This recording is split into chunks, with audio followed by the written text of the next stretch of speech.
The GOAT Coach, Coach T Flow here, and this is GOAT Talk Live. So, we have to talk about the CGY Sports Game of the Week between the Cohn Bulldogs and the Midland Jaguars. So, this is actually a throwback Midland jersey for basketball. My son, Dimitri Flowers. Shout out to Dimitri. Get a game day up there, shorter, Georgia. Rome, Georgia. He plays for Sioux Hawks, Shorter University Hawks. So shout out to my son Dimitri. But yeah, he was a student at Midland Academy, and I got this shirt many years ago, and it actually held up pretty good, and it goes with my shorts today. I know you can't see my shorts, but it goes with my little outfit today. So I thought it would be a tribute to Midland and the debacle at Midland Field. So, guys, I got to set the scene for you. Fall evening, roughly around 6:30, 7 o'clock-ish. Torrential rains coming from the heavens. This is football weather 101. I had to go buy me a poncho. I had to fix I call it the Army Swiss knife, a.k.a. Walmart bag. Everybody, we use Walmart bags for everything, don't we? Use them for you put them in your trash for your little bathroom trash bags. I've seen girls actually wrap their hair with them. Walmart bags are the Army Swiss knife. You can use them from everything. And in this case, I used a Walmart's bag to cover my camera from the excruciating rain that was coming from the sky. And we were out there, guys, at Midland Field, and they're in the process of having a turf field. I'm going to drop that video a little bit later on, but it's going to be great, guys. And I'm so happy with Muskogee County School District for putting this field out there because, y'all might think that the GOAT coach is just local, but I get around, though. I be moving all up in the Atlanta area, Carrollton area, and, guys, everybody is just being honest. Everybody else football program, they're ahead of us. We are a Mayberry when it comes to the football programs and facilities and just resources, period. I go to these smaller towns. Columbus is the second biggest city in Georgia, but you go to these other towns, they'll have 2 or 3 turf fields in these little buck tussle towns. I'm like, why we only at, true enough, we got Connect. True enough, we got Connect. We do got Otis Spencer now, but I'm saying some high schools that have turf in other cities. And, those are kind of like, we got Brookstone, they got turf now. But those are private schools. Pacelli got turf. I think Calvary has turf, but those are private schools. They have public schools up there that have turf. And not only, I guess, like a resident city stadium or something like that. So we're catching up. Hopefully Midland won't be the last one. Hopefully hopefully when it comes to middle school, they'll also put one on the east side or maybe even on the south too. Not maybe on the south. Hopefully they put one on the south. We got Baker on the south. We got Eddie on the south. So maybe one of those schools can get some turf too. But anyway, I thought when I first got there, I actually arrived around 5 o'clock. I don't know why I thought the game was at 5. But with the fall, the daylight saving times, I guess time went back. So Midland is one of those fields that have lights. Even on the other field where CYF plays at. And on other, we play at East Columbus. I think Fort has them too, but it's a lot of places that don't have lights, so you have to play where you have the proper lighting because time went back. But this was like no average game. The rains were pouring, and I was like, wow, man. I didn't even care about my camera at this point. I'm like, if the camera dies, it dies. I had to capture this game because this game was built amongst hype. Big hype. The Cohn Bulldogs came into this game, and they have been slaughter, ganging, competition. Oh, I forgot we in this new generation. They have been unaliving the competition. Let me stop. Don't turn up, GOAT. Don't turn up on them. But yeah, they've been spanking ass, to say the least. I've captured a game of theirs, and I've been following them. They've been just blowing opponents out up till now. And the hype was that Midland coming in, shot to Coach Edwards. He also coached my son, great coach. He never stopped coaching on the side, and I just knew this. I had to capture this game, and I kept checking in with different coaches and different people I knew. Hey, the game's still on. Is the game still on? Everybody was like, yeah, it's still on. I'm like, bet. So I went and got prepared, went out there, and through the rain, guys, it was actually a pretty good ball game, especially in the first half. I felt that, you know, the energy, because, you know, what I always do, so what CGY Sports do, and you probably guys don't recognize this, but what I do is when I film a game, I'll film the first half from one side of the field, and then the second half, I go to the other side of the field. And just being fair and get two sideline perspectives and not trying to capture what the coach says or what players say, because sometimes I do have to scrub out stuff because it might be something in the background I just don't think is appropriate to publish, so to speak. And I'm not going to get into the dynamics of that. But coaches will be coaches, you know, and if it's something I just like, that might be a good look for coach. And it didn't happen in this game, but it definitely has happened in games before. I'm like, oh, I can't play none of that. Coaches went ham. But, you know, the staff at both of these camps are pretty professional, good coaches. And I'm not saying coaches who cuss or use a lot of profanity or rhetoric are bad coaches. I'm just saying I can't put it on my channel. I get monetized now. So, you know, I don't want Facebook or Instagram or YouTube flagging under my content because a coach is dropping F-bombs or whatever like that. So I have to, you know, just use good judgment and what I want to put out there. But like I said, this was the hero there of this game right here. But you could hear the fury in the coaches, you know, trying to direct the boys to do what they do. And like I said, it started off good. I felt that the game was real competitive at first. In the first half, Midland did some plays that were working, trying to figure things out. And same with Aaron Cohn. Both of them were trying to figure each other out. And it just came a time where I thought that the weather would play a real big part, and it actually didn't, man. Shout out to both teams when it came to transitioning with the ball, swapping the balls out, keeping them dry. It was one, I don't know which team, I don't remember which team. I want to say that he was for the ball boy. For Aaron Cohn, man, he was doing a real good job, man, keeping those balls dry. And same with Midland. Both of them had active role. And I don't think you would think something like, just take a regular game. A regular game, a ball boy, just a ball boy. But a game like this, keeping that ball dry, swapping them out, making sure that the balls are getting in a timely manner, that job becomes super important under rainy conditions. And I just can't say during the course of the game that even the wet balls, they played a big part in the game. You didn't see like a super amount of fumbling and trimming with the ball, people dropping it and stuff like that. It was almost like a regular game outside with just thunderstorm or monsoon out there. And going into, like I say, the first halftime, I should say, it was pretty, I think, they were up by a touchdown.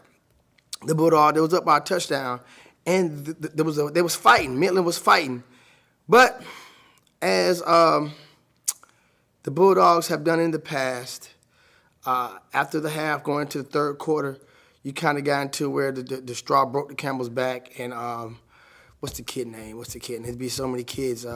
Zach, I think his name is Zach. Zach Watts. That kid right there, man, I went back and scrubbed the footage and just watched a couple of it. And I even got, like, I dropped some plays. Let me say that. Rewind, boo, boo, boo, DJ Boys. Guys, clips from that game that we've dropped on Instagram, TikTok, Facebook, we have garnered over 50,000 views. Now, this is what I'm talking about. When it comes to exposure, when it comes to visibility of these young athletes in our city, I swear to God, it was a guy named Jamar Graham playing up in Atlanta. And I've seen this clip that I did of Jamar last year. I think that might have been 2 years ago. It got over 1 million views on TikTok, and it skyrocketed him. I've seen my clip on so many different vlogs and different channels that people just remixed it and did, put their own little spin on it. But he's like the tallest, at the time, he was the tallest quarterback in the state of Georgia when I filmed him. and the clip went worldwide. I saw another channel that they posted the clip. They got almost 1 million. They got like 900,000 on their 800,000 on their page. Same clip, it's just a different person putting their spin on it, talking about the kid. But these videos, these highlights, these clips, they give exposure. They introduce a bigger audience outside of Columbus to your athlete, to your child. And you really, when it comes to some of this marketing and promotion, you cannot put a dollar amount on it. For instance, let's just say you went with a marketing agency and said, look, I want exposure. I want my son to be exposed to 1 million people. They're gonna write a number down and say, okay, boom, for us to get it, to put this video and make it and put it in this many places, just the dollar amount is gonna cost. Guys, it's gonna be up there. But being on a platform which I built over the last 15 years, I mean, we got channels and we got eyes upon us that if it's the right play at the right time, they go viral. I mean, they go viral. And getting back to this Watts kid, he did one play. I didn't even drop this one yet. His footwork in middle school was exceptional. He stopped, he pivoted, he jabbed, well, basketball jab. I think they call it a juke, maybe in football. He juked, then he spent back and went the other way. He made like 3 or 4 people miss in like a second and a half. I'm like, that footwork right there, I mean, that's almost, and I'm not trying to be on the bandwagon, but that's almost borderline college type of cuts that he was doing. I mean, I've seen kids in high school with less footwork than this kid right here. He's definitely a phenom.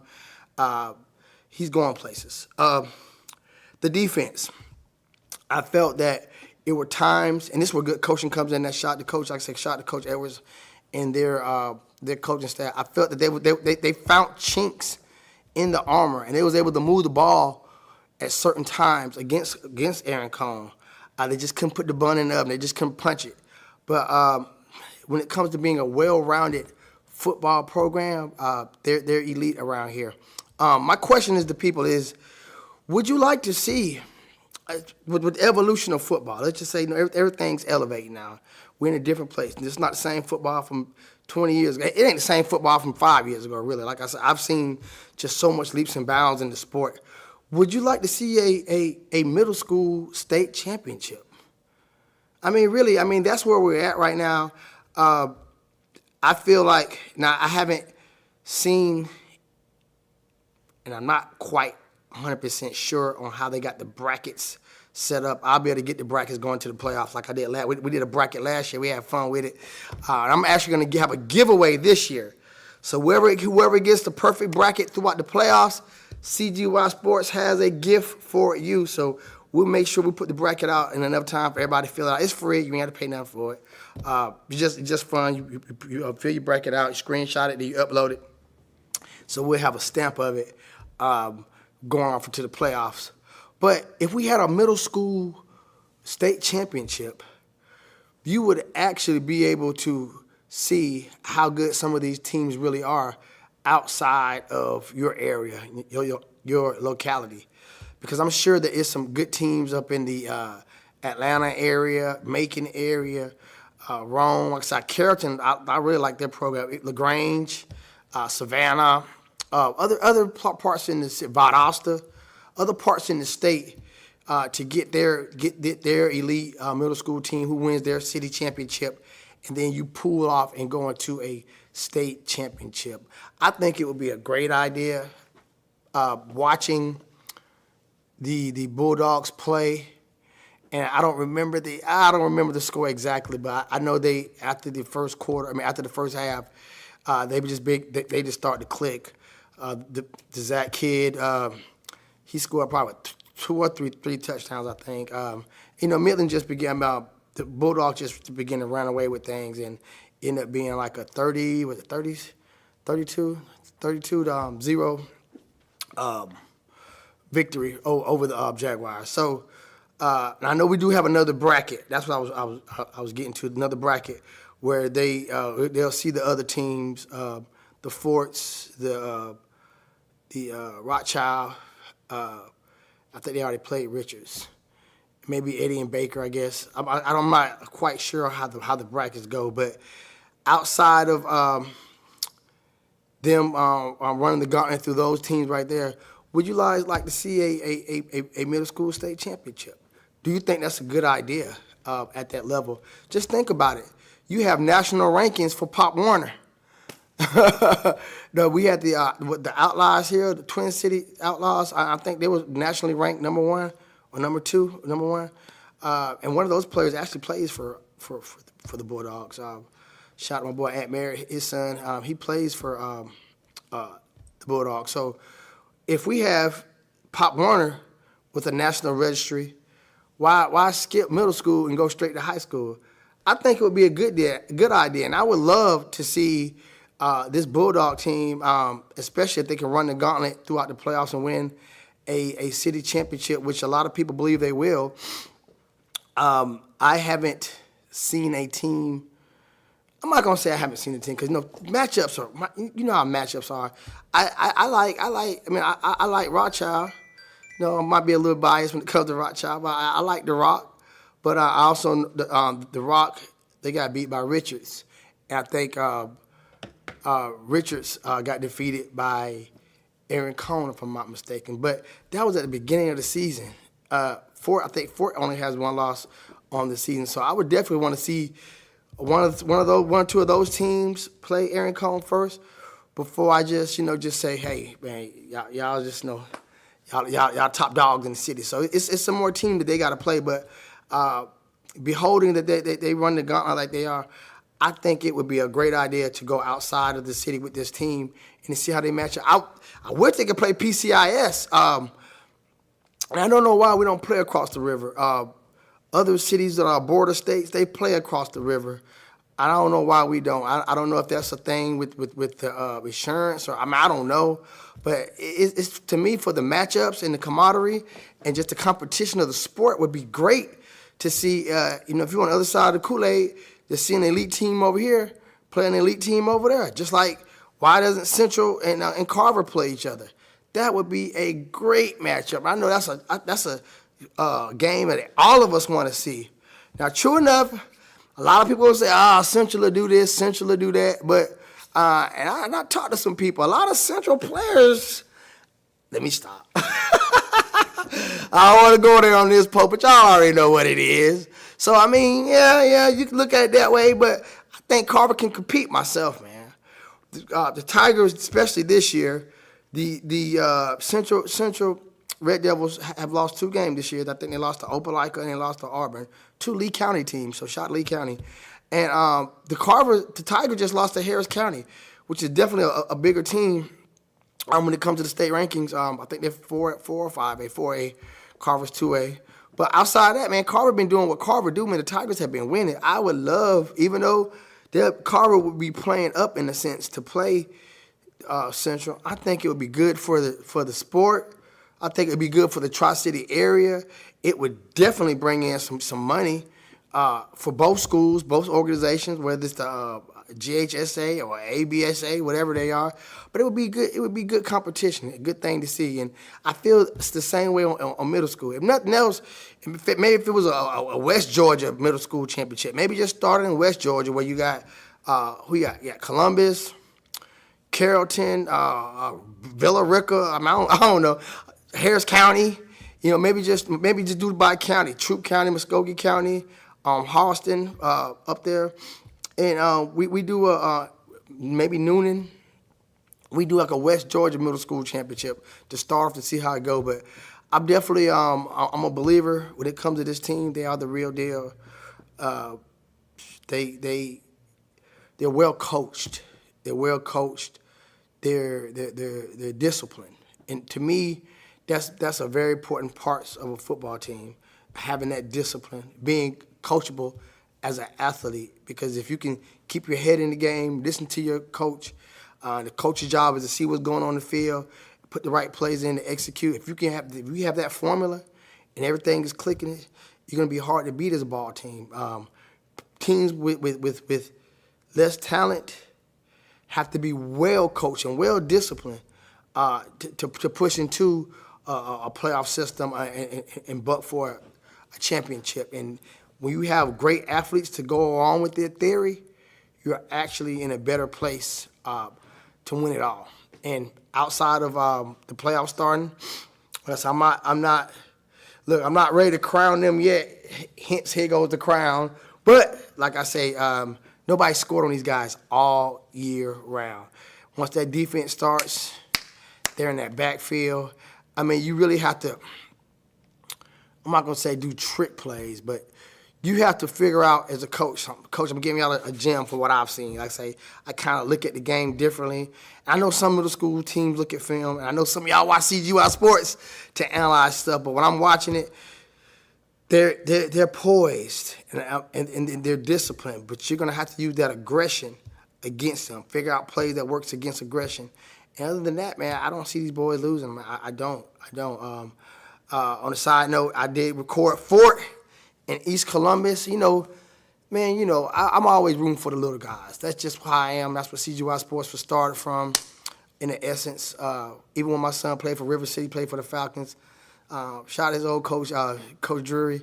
They kind of sucked a little bit, but you know what? Them kids were so happy. CGY Sports, I was on YouTube. You put me on YouTube. Yeah, put you on YouTube. Them kids were so happy, man. So even now, 10 years later, I always like the little guy. And in East Columbus, they haven't won a game yet, but I've been covering their games. And just so happened, their opponents, when I was, it was a case that I was compensated to go play, the opponent happened to be East Columbus. So it was just like the luck of the draw almost. But even with the last game of Fort, and Fort, no, I support Fort, but this year I just couldn't get to him. So one of the players from Fort, he was just on me. CGY Sports, it's my last year. You always came to rock with us, man. I ain't seen you all year, man. I support you. And he is a supporter. So I'm like, all right, man. I was like, I'm not busy Thursday because I just did the Midland guys. Who y'all play? And albeit they play East Columbus. I was like, oh, man, East Columbus got more love than everybody this year. And East Columbus actually played their best game of the year. Shout to Nehemiah. That's my little son. He plays for the Knights. But Fort looked okay, man. And one thing I can say about both of those quarterbacks, shout out. I don't know y'all number 7, and I don't know the number from Fort, but number 7 for the Knights, man, both of them boys got arms. They were throwing, y'all call them dimes, I call them darts. All your old folks know dartboard. You got to be accurate on a dartboard. Them boys, and we drop those plays too on Instagram, and she go check them out. Them boys were throwing darts, man. I ain't talking about no 15 yards. I'm talking about like 40-yard darts, landing right in the bread basket. So, like I said, Fort ended up winning. What was it? 19-6, I think. I think it was 19-6 was the final score for that one. But just to see those boys battle it out, and it's a different type of grit when you come on this South now. I'm just being real. They might not be the most competitive. They might not be, not going to say competitive, coached with the staff. Cause I think at one time East Columbus only had like 2 coaches I seen. I think they've made some more adjustments now, and they got a couple more coaches. And of course, all time Rothschild going to have a good coaching staff and Fort. But when it comes to that grit, they're going to come with that grit now. Y'all know what I mean when I say that grit. They're just a different environment, man. Just being on this side of town, being on the south, being on the east. So them teams, they're going to hit, basically. They're going to come out, hit you in the mouth. You might win the game, but you're going to know you played them. So, I'm real interested in this year's middle school playoff, guys. I'm curiously invested in see what's going to happen when Aaron Cohn plays one of these teams that they haven't met up with yet. We're going to see if they can still run the gauntlet. And like I said, with them being the perceived champion, because a lot of people have crowned them already. I'm not going to go that far, but I'm right here with it because I've seen a lot of the teams play. But I think it was a great year for middle school sports, and I'm sorry to the I think veterans. I got a little bit of Eddie Game, Baker, Double Church. I'm sorry, guys, weren't able to get to you this year. At the heart of what we do, we are a business, and it's an easy fix. First come, first served. And I wasn't able to get you guys this year, but I'm going to get the playoffs. So if you make the playoffs, you will get some shine time on CGY Sports, and that's how we're going to play it out from here. Things are looking actually good for the GOAT coach, and just putting in this hard work year in, year. People are starting to notice, and that's opened up different opportunities and doors for me. So I kind of gotta move where the money move at. You feel me? And like I say, it's not about the money, but it is about the money. You feel what I'm saying? It's kind of, it's like it's a slippery slope. And I gotta move accordingly. But I'm always gonna try to bring you the best games and the best matchups when I can, and will everything else fall where the chips may. So other than that, guys, it was a great week for football on the middle school level. I said was able to capture the torrential rain at Midland Field between the Aaron Cohn Bulldogs and the Midland Jaguars, and also the second